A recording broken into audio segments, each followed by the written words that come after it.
Hey, it's Hannah, here to share some of what's new on Monday.com for December 2025. Let's jump in.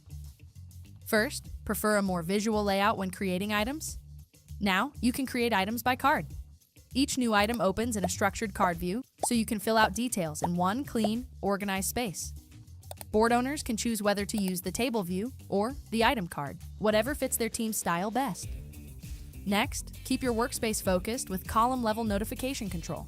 You can now mute notifications from a specific people column, so updates stay aligned with the work that's truly yours. It's an easy way to stay in the loop without losing clarity. Over on Monday CRM, sequences are more flexible than ever.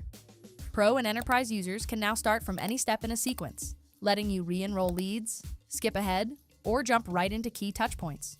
More control, less repetition, better follow-up.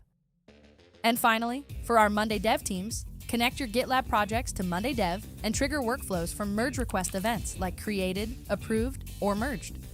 It keeps every code update in sync with your team's work, right inside Monday.com. And that's a wrap on new features in 2025. Thanks for spending the year with us. We'll see you in 2026 with even more exciting updates.